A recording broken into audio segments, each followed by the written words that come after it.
શ્રી ગણેશાય નમઃ. જરૂર થશે. હું બ્લાઉઝ કઈ બી થાય એની હાવ એની કન્ડિશન બનાવીને જ રહીશ, મને કોઈ જ ફરક નહીં પડતો. પણ ફાઇનલી જો મેં મારા બ્લાઉઝની અંદર બહુ ખરાબ લેવલની મહેનત કરી છે. બન્યું ને બન્યું. અલા લોકો વગર ખાતર મારી કાપી જ નાખે કાઢી લેતી. तो आज मेरे अंदर का डिज़ाइनर जग गया है. मैं लेके आई हूँ ये पुरानी साड़ी, एक दो ब्लाउज पीस जो मेरे पास काफ़ी टाइम से पड़े थे, मैंने उसको स्टिचिंग नहीं करवाया था. तो आज मुझे हो रहा है कि भले ही उसको बिगड़ना है तो बिगड़ जाए, मुझे कोई फ़र्क नहीं पड़ रहा. वो बिगड़ जाएगा, मैं फेंक दूंगी, मुझे चलेगा. पर आज मैं ब्लाउज बनाऊंगी खुद से. आपको दिखा रही हूँ, देखो. कब से चैट जीपीटी को डिज़ाइन दे रही हूँ कि मुझे ऐसी डिज़ाइन बनानी है, ऐसी डिज़ाइन बनानी. सी मैंने चैट जीपीटी को ये डिज़ाइन दी है, मुझे बैक ऐसी बनानी है. अभी ज़िंदगी में मैंने कभी भी ब्लाउज कैसे सिलते हैं, उसका मेजरमेंट कैसा होता है, मुझे कुछ भी नहीं पता भाई. હું બ્લાઉઝ કઈ બી થાય એની હાવ એની કન્ડિશન બનાવીને જ રહીશ, મને કોઈ જ ફરક નહીં પડતો કે બ્લાઉઝ કેવો બનશે. નહીં સારો બને તો હું ફેંકી દઈશ, મને ચાલશે. એમ બી છોકરીઓને ગૌરવને વ્રત આવે છે, થોડું વધારે ફિટિંગ કરીને અને નાની છોકરીને પહેરે એવો થઈ જશે, કંઈ વાંધો નહીં, ચિંતા નહીં. પણ હું બ્લાઉઝ જરૂર બનાવીશ. मैंने चैट जीपीटी को ऐसा बोला ना कि मुझे लॉन्ग पफ स्लीव्स करनी है, मतलब મારે લાંબી ફુગ્ગી બાંય કરવી છે. તો એને ફુગ્ગી બાંય છે ને છેક આટલા સુધી નહીં આપી, मतलब आखी हाथ ने फुग्गी करी दी थी. मैं कहती अरे डोबी बुद्धि वगैरह नहीं, पफ स्लीव्स में पफ तो उतना छोटा ही रखना है, स्लीव्स को सिर्फ लंबा करना है, मतलब कलाई तक की स्लीव्स करनी है. पहचाना मुझे. ગાઈઝ બ્લાઉઝ સીતા હોય ત્યારે તમારે સૌથી પહેલાં તમારા માઇક ચાલુ છે કે નહીં એનું ધ્યાન આપવાનું, કારણ કે કસ્ટમરને તમારો અવાજ પહોંચવો જરૂરી છે. જે લોકો તમારી જોડે શીખતા હોય એ લોકોને તમારો અવાજ આવવો જોઈએ ને. હા, હવે આપણે સૌથી પહેલાં કરવાનું શું છે, બ્લાઉઝ સીવવા માટે તમારી જોડે હોવું જોઈએ એક કપડું. બંધ કરી દે તમારો ફોન. મારા ચાલુ ક્લાસીસમાં ડિસ્ટર્બન્સ ના થવું જોઈએ. હા, હવે મજા આવશે. જો તમે બ્લાઉઝ સીવતા હોય ને એટલે તમારી જોડે સૌથી પહેલાં હોવું જોઈએ સાહેબ કપડું, બ્લાઉઝનું કપડું. એટલે આને કહેવાય તમારું ઓરિજિનલ કાપડ અને આને કહેવાય તમારું અસ્તર. એમાં અસ્તરની જરૂર કેમ પડે, આ બ્લાઉઝ છે.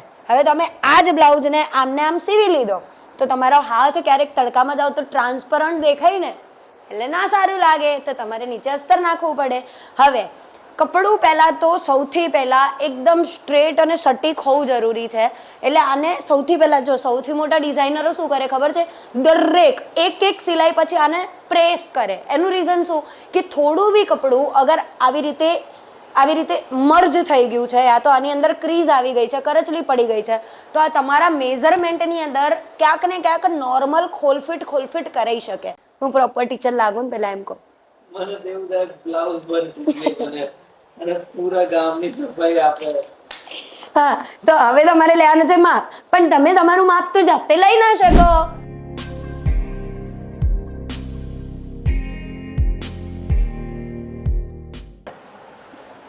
ઇસ્ત્રી તો કરવી પડશે ને, નહીં તો ક્રીઝ આવશે ને ક્રીઝના કારણે કોઈ ફિટિંગ નહીં. પહેલી बार बना रही हूँ इसलिए बनेगा तो सही. कॉन्फिडेंस नहीं करना चाहिए भाई. मेरा कॉन्फिडेंस है, मैं बना लूंगी तो मैं बना के ही रहूंगी. पर जो है मेन चीज़ है कटिंग करना, उसकी कटिंग प्रॉपर हो. फिर सांधे तो तुम कहीं भी मार सकते हो, सिलाई तो सबको आती है, कोई भी सिलाई मार देगा. जो है मेन कटिंग का. अभी मैंने दोनों कपड़े प्रेस करके और उसका पूरा नाप लेके और डायग्राम बना के रखा है. बस अब वो डायग्राम पे इंचीज लेके मार्किंग करके कटिंग करनी है, मतलब प्रॉपर प्रेस हो चुका है ये. अब मेन चीज़ है कि मैंने ये कपड़े को ऐसे फोल्ड कर लिया. ओके, इसको डबल कर लिया, ये प्रॉपर फोल्ड हो चुका है. फ्रंट और जो बैक लूँगी, अभी मान के चलो कि मैंने इधर बीचों बीच में फ्रंट निकाल ली, तो ये दोनों साइड से बैक तो मेरी निकलेगी नहीं, ये दोनों आधे आधे टुकड़े हो जाएंगे. तो मुझे फ्रंट कोई भी एक कोने से करना है, लाइक इधर से है इधर से. तो ये मैं देख रही हूँ कि कौन से सिरे से मैं उसकी प्रॉपर कटिंग कर सकती हूँ.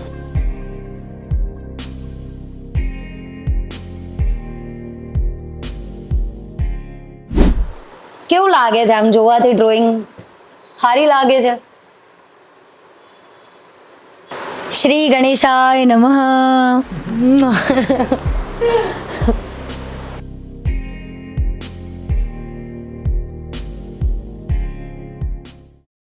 હવે આને જે કાપ્યું છે ને એ સાદું છે, બરાબર.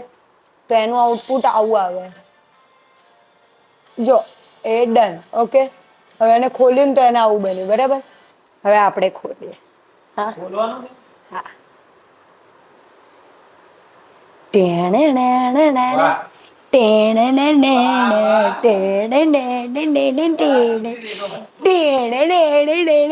એક વાર તમે જોવો રે જો. કેવું કર્યું? સરસ. क्या अब इसको ये अब ने क्या काटा, अस्तर काटा बच्चों. अब फ्रंट जो ओरिजिनल अपना कपड़ा है उसको काटेंगे. चेक करना है कि कपड़ा बिल्कुल ही प्लस माइनस नहीं होना चाहिए. अब कोई मुझे शांति से खाने नहीं दे रहा. इनको खाता खाता भी ऐसा है, मतलब मैं ब्लाउज का काम कर रही थी, इन्होंने पूछा डोसा खाएगी, मुंह फुला के आ गई थी ऊपर. बोला हाँ खाऊंगी. डोसा आ गया, मैंने ब्लाउज को साइड में रख दिया. डोसे से ज़्यादा मेरे लिए ज़िंदगी में कुछ इम्पोर्टेंट नहीं है.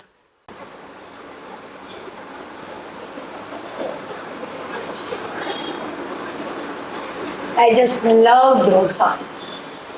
मैं કાતર. તો અમે લોકોએ શરૂઆત કરી તો નથી હજુ તો. એટલે એમાં એવું છે કે મેં બધું કટિંગ કર્યું તો બાંયની અંદર બહુ હાંધા પડ્યા. મારે લોંગ સ્લીવ્સ બનાવી હતી તો કાપડ ટૂંકું પડતું હતું, તો એક હાથની લોંગ સ્લીવ્સ કપાઈ ગઈ. 4 વડા કરીને કાપવાના હતા એવું મને નથી ખબર, મેં ડબલ વડા કરીને કાપી તો એક હાથની જ દાય કપાઈ. હવે થયું એવું કે પાછળ કંઈ કપડું વધ્યું જ નહીં. तो कभी कभी ना ऐसा हो जाता है भाई, हो जाता है. तो अब गलती सुधारने के लिए मैंने क्या किया कि एक हाथ में लॉन्ग स्लीव्स भले रहेगी और दूसरे हाथ में मैं स्लीव्स की कोई डिज़ाइन कर दूंगी. मतलब भले ही छोटी स्लीव पर वो डिज़ाइन वाली. तो देखते हैं अब क्या होता है क्या नहीं. बाकी कपड़ा तो बहुत टूंका पड़ा था, बहुत. जो બન્યું ને બન્યું. चला आपको બાય બનશે. જીજાજી જો અહીંયા આવું ફૂલ આવશે, અહીંયા જો એ અહીંયા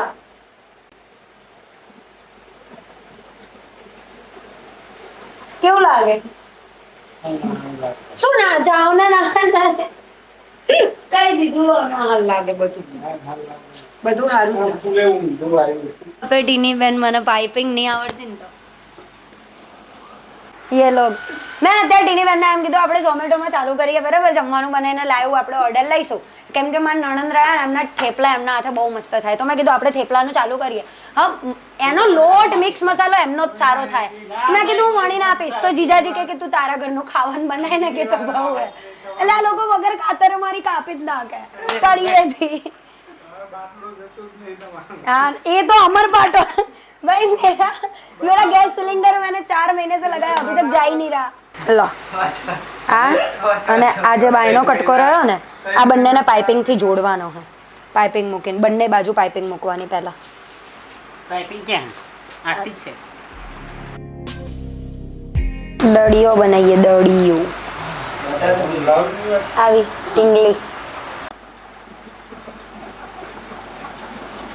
આપણે થોડી ડિઝાઇનરી છે કે ફૂલ ફિનિશિંગ આવે.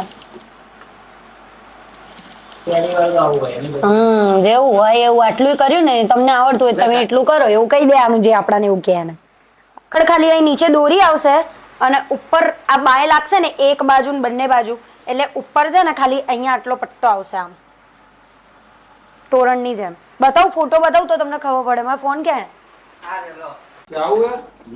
આવો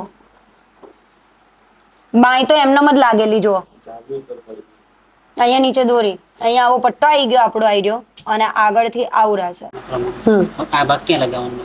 એ ભાગમાં કઈ નહીં લાગેલું, સીધો ખાલી બાયમાં અહીંયા વચ્ચે પટ્ટો ફસાયેલો હે થોડો નીચે. તો આ સપોર્ટ ક્યાં છે? એ સપોર્ટમાં પટ્ટો ખાલી ઓટણ કરવાનું. જો આવી રીતે એને પાઇપિંગ મૂકીએ ને લાલ કલરની, એવી રીતે આપણે પાઇપિંગ નહીં મૂકીએ, ઓટણ મૂકીશું. જો હજુ બીજી આવી દડીઓ કરી દઉં, ઢીંગલીઓ મૂકવી હે. કઈ પટ્ટી ના હારી લાગે. એ તો બધું શણગારવાનું હોય જેમ મજા આવે એમ. આપણે ક્યાં કે બહાર પહેરવું, આપણે તો ઘરમાં જ પહેરવું. નવરાત્રી કામ લાગે આવે ડિઝાઇનર બ્લાઉઝ. હમણાં હું પહેરીને છે ને ફેશન શો કરીશ. હાય ગાઈસ, હું કેવી લાગુ છું. બાકી એના માટે હેરાન થઈ ગયા. હજુ આપણે દોરી લેવા જવાનું હો, તરત જ શું કરો આ થઈ જાય એટલે તરત જ. હા, મારે શું કહેવાનું, આ બ્લાઉઝનું કટિંગ મેં કર્યું, સીવીટી ની બેન એવું. તે સિંગ એવું કહેવાનું એમાં શું? બહુ બધી કરવી પડે અને આ પટ્ટો બી અંદર વાળવો પડે. લો ઊંઘી પડે બહુ દીકરો શું થયું બેટા? શું કર્યું? કેટલે પહોંચ્યું? ઘર જોઈને ચિત્રી ચડ્યા. આજ તો સવારના કપડાં નહીં ધોયા, વાસણ નહીં ઘસ્યા. આઈ રહ્યું. આજ સવારના મેં કપડાં નહીં ધોયા, વાસણ નહીં ઘસ્યા, કશું જ નહીં કર્યું. આ બધું જો કેવી રીતે પડ્યું, આમ જો કચરો, આમ જો આ બધો કચરો. આ હાડીમાંથી બી કંઈક બનાવીશ આવું વિચારીને લઈને આવી હતી, પણ ફાઇનલી જો મેં મારા બ્લાઉઝની અંદર બહુ ખરાબ લેવલની મહેનત કરી છે. હજુ આની અંદર દોરી અને લટકન લગાવવાના બાકી છે. હું જાઉં છું અત્યારે બહાર દોરી અને લટકન લેવા. દોરી અને લટકન લઈને પછી એ લગાવ્યા પછી હું તમને આ ફાઇનલ મતલબ પહેરીને બતાવીશ, વિયર કરીને. તમારે આને રેટિંગ આપવાનું છે 10 માંથી કેટલા આપશો. આનું રીઝન એ છે કે મેં જિંદગીમાં બ્લાઉઝ કઈ રીતે બનાવી મને ખબર નથી. મેં કોઈ દિવસ બ્લાઉઝ બનાવ્યો નહીં. વેતરવા બેઠીને તો એક બાંય કપાઈ, બીજી ના કપાઈ, તો મેં બીજી બાંયની જગ્યાએ એક નવી ડિઝાઇન કરી નાખી. કારણ કે યાર પહેલી વાર કોઈ બી વ્યક્તિ કટિંગ કરતું હોય એને ના ખબર હોય ને કે એક વાર એને લાઈક ફોલ્ડ કરશો તો એમાંથી એક જ બાય નીકળશે. મારે એને 4 વાર ફોલ્ડ કરવાનું હતું એ મને નથી ખબર, અને કાપડ બહુ ટૂંકું હતું, અને ટૂંકાની અંદર મેં સાંધા મારીને જે વસ્તુ ક્રિએટ કરી છે ને ભાઈ, મને ખુદને આમ બિલીવ નહીં થતું. અને લિટરલી કે એક વાર પહેલી વાર બનાવતા હોય ને એની અંદર તમારે ગલત વસ્તુ કટ થઈ જાય કે તમને આઈડિયા બી ના હોય કે હવે શું કરું, ત્યાં બી તમે તમારું મગજ દોડાવો કે કંઈ નહીં, ચલો એક બાય આખી ભલે કપાઈ, બીજી બાયનો કટકો જ નથી વધ્યો, તો હવે હું બીજી જગ્યાએ કંઈક નવું જ બનાવીશ. તો બીજી બાયની જગ્યાએ છે ને મેં આવું ફૂલ બનાવ્યું છે કે બીજી બાયમાં છે ને હું આવી રીતે ફૂલ મૂકી દઈશ. જો તમે જોઈ લો. હવે આ જે ફૂલ છે ને એમાં વચ્ચે અહીંયા વ્હાઈટ મોતી મૂકીશ. એટલે અત્યારે હાલ હું મોતી અને મતલબ થોડી ઘણી વસ્તુ લેવા જઈ રહી છું. એની હું કોઈ ડિટેલ્સ નહીં બતાવું, કારણ કે ક્યાંથી લેવાનું છે, શું લેવાનું છે, આઈડિયા નથી. તો એ ગમે ત્યાં ગોતીશ તો એમાં ટાઈમ લાગશે. એટલે લઈને આવ્યા પછી લગાવી દઈશ ને બધું પ્રોપર ફાઇનલ, ત્યારે હું તમને બતાવીશ. અને તમારે પ્લીઝ આને રેટિંગ કરવાનું છે, કારણ કે બધાને ખબર છે સવારના મેં બતાવ્યું હતું ને કે કેટલા વાગ્યા છે, 12:26 થઈ હતી. 12:26 થઈ હતી, અત્યારે 5:25 થઈ છે. 5:25 સુધી કોન્સ્ટન્ટ હું બેસી રહી છું. કોન્સ્ટન્ટ મેં આ કામ કર્યું છે. અને મારી પાછળ મેં મારા નણંદને, નણદોઈને, પવનને, આદિત્યને બધાને મારી પાછળ વાંકા રાખ્યા છે. એટલે ભાઈ પ્લીઝ મને એમ કહેજો કે હું ફેશન ડિઝાઇનર બની શકું કે નહીં. અને જેટલા બી લોકો છે, જે લોકોને હું શીખવાડતી હતી કે બ્લાઉઝ કઈ રીતે બને, એ લોકોને મેં બતાવી દીધો છે. આ મારો બ્લાઉઝ છે, આગળથી પ્લેન, પાછળથી but you can't believe this. ખરેખર જે આઉટપુટ મળ્યું છે હું તમને બતાવું છું. આ છે ને એની ફ્રન્ટ છે, આ એની નેક મેં ડીપ ગળું કર્યું છે, ઠીક છે. આ એની એક સાઈડની સ્લીવ્સ છે, જે અહીંયા ફ્લાવર છે, ઓકે. પછી આ એની લોંગ સ્લીવ્સ છે, અને આ એની બેક છે. લાઈક આ આઉટપુટ બન્યું છે યાર. I can't believe. મને ખરેખર ટ્રસ્ટ નહીં થતો કે મેં આ બ્લાઉઝ પહેલી વાર સીવતા આવો બ્લાઉઝ બનાવ્યો હશે. હવે તમે પ્લીઝ આને છે ને રેટિંગ આપો કે ખરેખર આ 10 આઉટ ઓફ કેટલું છે. મને પ્લીઝ જણાવજો, કારણ કે જે અમે આખું ફેમિલી મળીને મહેનત કરી છે ને એના પ્રમાણે તમે ખાલી એટલું તો કહેજો કે આ બ્લાઉઝ કેવો બનાવ્યો છે.